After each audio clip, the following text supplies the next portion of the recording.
A'udzu billahi minasyaitonir rajim. Bismillahirrahmanirrahim. Assalamualaikum warahmatullahi wabarakatuh dan salam sejahtera.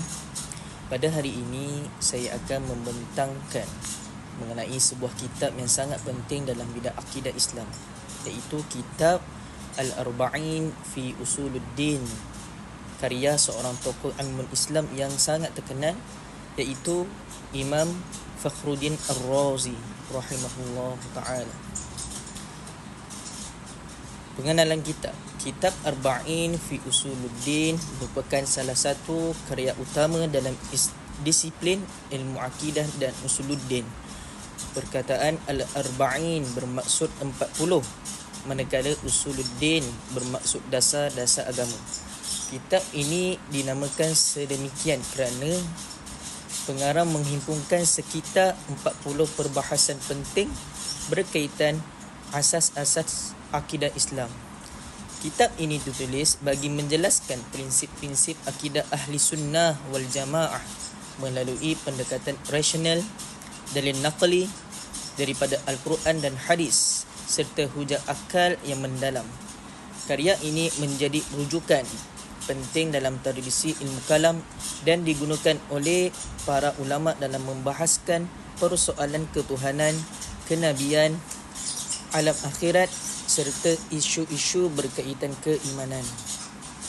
Latar belakang pengarang kitab ini ialah Imam Fakhruddin Ar-Razi yang nama penuhnya ialah Muhammad bin Umar bin Al-Husain Ar-Razi. Beliau dilahirkan pada tahun 544 Hijrah bersamaan 1149 Masihi di kota Roy yang terletak di wilayah Parsi atau Iran pada hari ini. Selain itu, Imam Ar-Razi terkenal sebagai ulama tafsir, ahli ilmu kalam, ahli falsafah Islam, pakar usul fiqh, pakar mantik dan tokoh pemikir Islam yang sangat berpengaruh. Beliau juga dikenali dengan gelaran Imam Al-Musyakkikin, iaitu imam yang banyak mengemukakan persoalan dan penelitian mendalam dalam perbahasan akidah dan falsafah. Antara karya terbesar beliau ialah kitab tafsir Mafatih Al-Ghaib atau tafsir Al-Kabir. Imam Ar-Razi berpegang kepada mazhab Syafi'i dalam fiqh dan aliran Asy'ariyah dalam akidah. Beliau meninggal dunia pada tahun 606 Hijrah bersamaan 1210 Masihi. Okey, seterusnya kita akan tengok tujuan penulisan kitab. Tujuan utama Imam Ar-Razi menulis kitab ini adalah untuk, yang pertama, mempertahankan akidah Islam daripada penyelewengan pemikiran falsafah dan golongan yang menyeleweng. Yang kedua, menjelaskan dalil-dalil akidah yang menggunakan hujah akal dan wahyu secara seimbang. Yang ketiga, memperkukuhkan keyakinan umat Islam terhadap perkara-perkara asas dalam agama. Pada zaman Imam Ar-Razi, pengaruh falsafah Yunani dan pemikiran asing sangat kuat.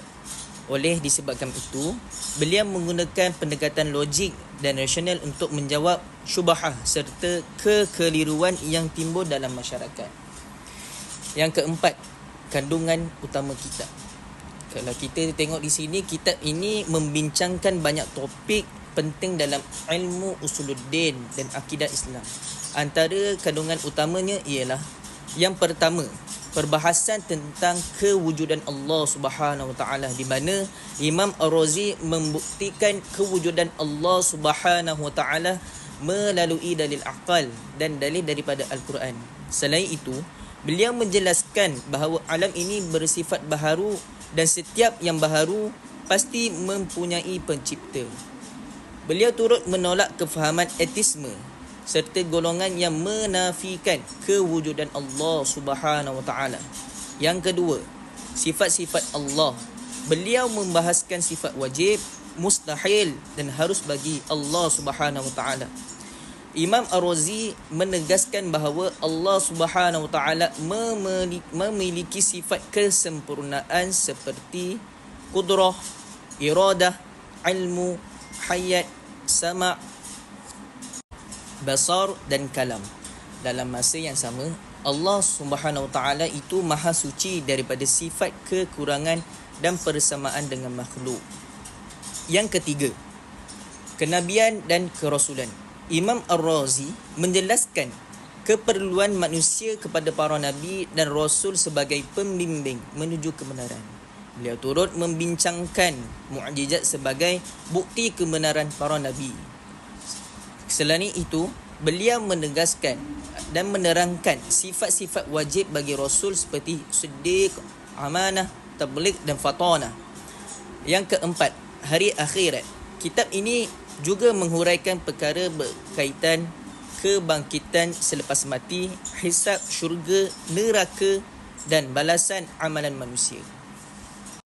Imam Ar-Razi menegaskan bahawa kehidupan akhirat merupakan perkara gaib yang wajib diimani berdasarkan dalil syarak. Yang kelima, perbahasan tentang iman dan kufur. Beliau menjelaskan hakikat iman menurut Ahlus Sunnah wal Jamaah. Iman bukan sekadar pengakuan lisan, tetapi melibatkan pembenaran dalam hati. Selain itu, beliau juga membahaskan perkara yang boleh membawa kepada kufur serta penyelewengan akidah. Yang kelima, metodologi penulisan.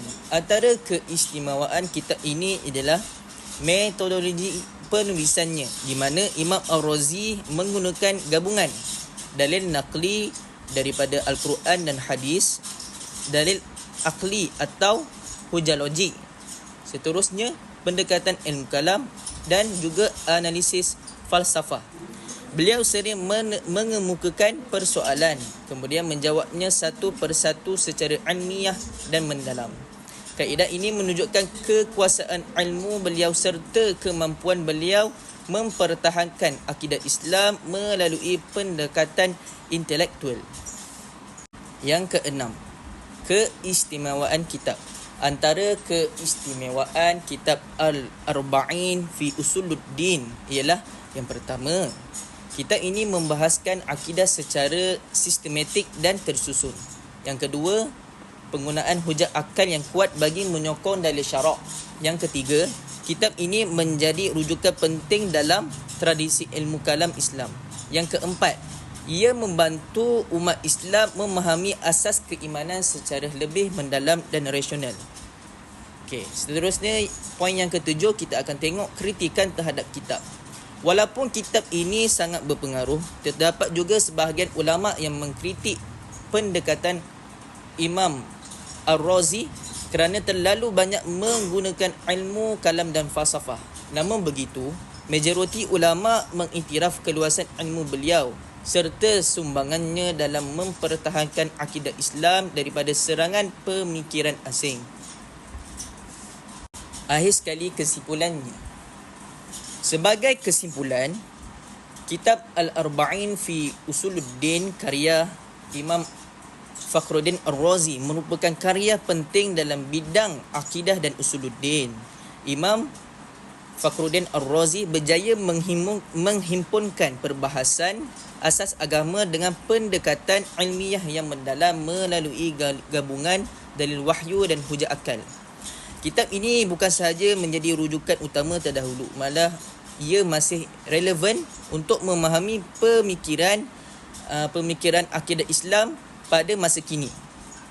Sebagai pelajar pengajian Islam, kita perlu mengambil manfaat daripada karya-karya ulama seperti ini agar dapat memahami akidah Islam secara sahih, mantap dan berlandaskan ilmu. Sekian saja daripada saya. Wabillahi wa taufiq wal hidayah. Wassalamualaikum warahmatullahi wabarakatuh.